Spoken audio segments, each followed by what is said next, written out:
All right, ladies and gentlemen, we are live.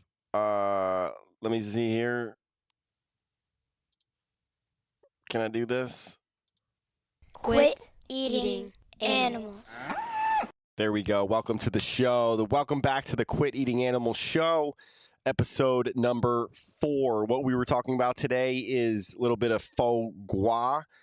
And we are answering a little bit of one response that I'd like to talk to. But one of the responses or questions that I've gotten or I responded to was basically, do you ever think about the animals, and what they went through before we eat them?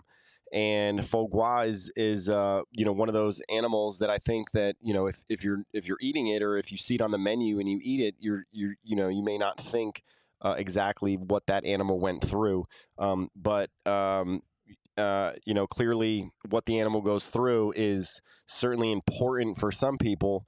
This person responded, with this is a little much as far as what these animals go through, faux gras, and how to prepare them. And if you're not familiar with faux gras, it's a let me go back here to pull up the definition here, but it is a specialty food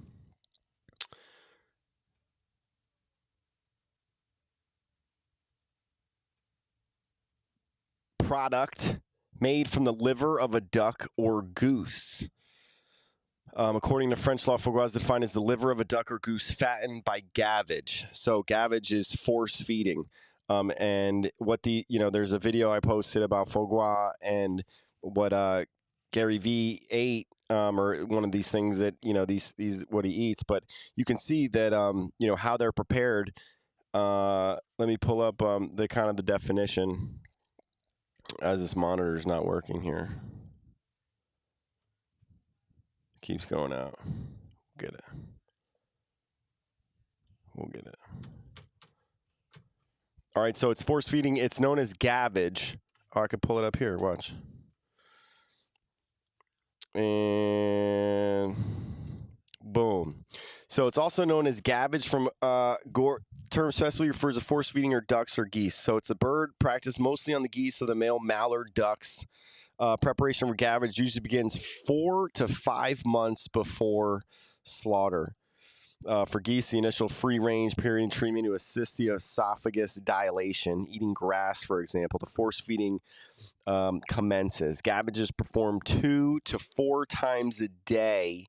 These animals go through this force feeding. And you can see what it is and what they do, and they stick this, looks like a straw, a tunnel down, and this guy's describing it behind me. And if you can watch closely, I think they're about to do it. I think they're about to, she's about to possibly do it. I know that should be on the video here, and if you watch long enough, bet you they're going to do it behind me after they talk. But 4 to 5 months, there they are. Here she is. I think this is it. They're headed in there to do that. Look at this. Look at how they're kept. And then this is 4 to 5 times a day. Look at this. Look at that. Look at that. Why? That is completely down. I mean, that must be this long, completely down. And look how long it's there for. She's wiggling it around, and there's a certain amount. It's just pouring down, and then it comes up.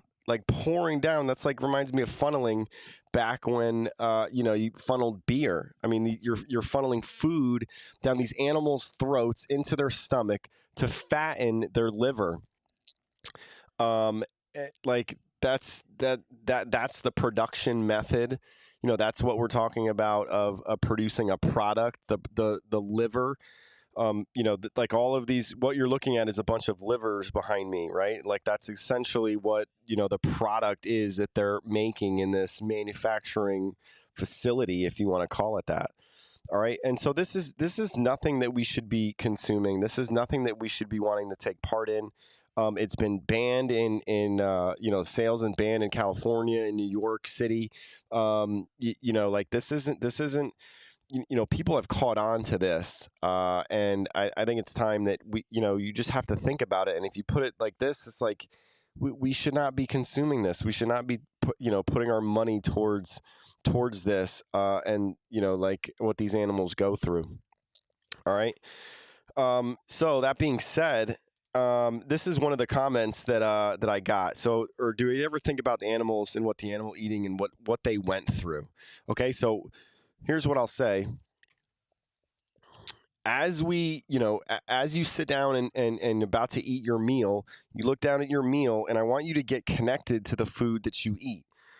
So I'd like for you to think about like what it is that the if you're eating an animal, like what the animal went through, from start to finish, I think that's going to help reconnect you with the animals, and then it's going to kind of make it seem like make you realize like you don't really want to be consuming or taking part in this.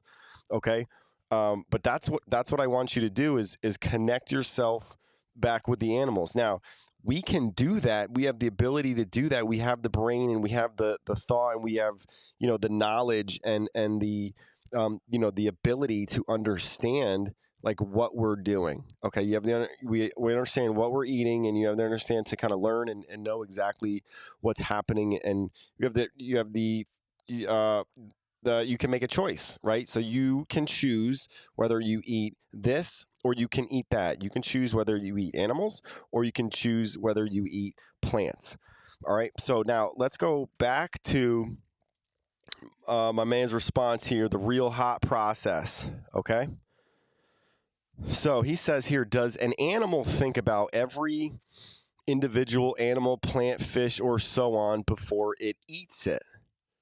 We may be more intelligent, but we are still animals. Okay. So the difference here is no, the animals don't think about like essentially what they're eating. It's natural instinct. I mean, so if you think about like a lion or a tiger, I mean, they're going to eat naturally. It's their instinct. They're carnivores. They're going out and using the tools that they have been born with, which is their claws and their natural ability to go out and sprint and catch something and be powerful enough to slash them and bite them and kill their prey, right? Because they need it to survive. Like they bring that back to their families. So, they don't think about it the way that we do, right? They are carnivores. They do it for survival. They do it for it's instinctual.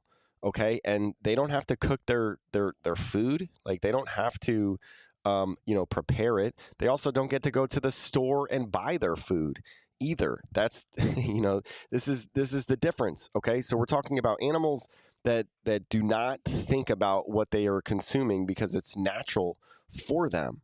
Okay. Now, if you get to us, like we do have the ability to think about what we're consuming. We do have the ability to understand what we are eating. We don't have to do it though. You understand that we don't have to go out and kill anything to survive. So we're not doing it. We're not eating animals for survival. I understand that we are an animal too, but we are not doing it for survival. I get it. If you were in survival, right? We've already went over this. But if you're in a survival mode, of course, like you have to do it for survival. We don't have to. And it's not natural for us to go out and kill our own food. Like, it's just not natural. We don't have the ability to do that without guns or weapons. Like, we can't do it ourselves. Like, our teeth aren't meant to. We're not designed to. Hence the reason why our bodies aren't designed to, to process, the animal flesh and protein, right? That's why it does damage and bad things to our body. All right. So that's pretty much it. I kept this under 10 minutes. Just wanted to respond to that comment. And we may be more intelligent, but we are still animals. Yes, we are absolutely still animals, and we are, yes, intelligent. And so we have the ability to understand what we are doing, and the ability to understand that it is not necessary to do so. We are not naturally violent. We are not naturally wanting to, animals to suffer like this and treat animals like this. Like we just don't want it. Okay. there's a reason why it's behind the scenes. There's a reason why we do not see how the animals are prepared, how the animals are treated, how the animals are slaughtered. There's a reason why they're not commercials about it. There's a reason why there's the finished product that you look at. There's a reason why it doesn't show you we're not taking field trips to slaughterhouses. There's a reason why it's all kept from us, because we don't want to think about it. Because the moment we think about it, we don't like the way it makes us feel. So we immediately turn our heads or come up with a justification on why it's okay. Everybody's doing it. We look the other way, and we continue to go through this cycle until one day you break it, until one day you come across a video like this and was like, whoa, my goodness, like I didn't know what this is. Like, man, this animal, all these individual animals are going through this 4 to 5 months right before they head to the slaughter. 4 to 5 times a day they're going through this, and this is just one instance. Think about the animals that you consume, steak, meat, bacon, turkey sandwiches. All of those individual animals are going through the same sort of suffering, the same thing. They ultimately end up to slaughterhouses and getting killed for what? For the food that we continue to buy. All right, so let's reconnect ourselves with the animals. Appreciate it. Appreciate you watching us. Don't forget to hit the like button and subscribe to the channel. We're going to come out with more episodes. We're going to see how many episodes that we can come out, and who knows what the episodes are going to be like. But if you liked it, drop your comments, and we'll see you in the next episode. Until then, peace.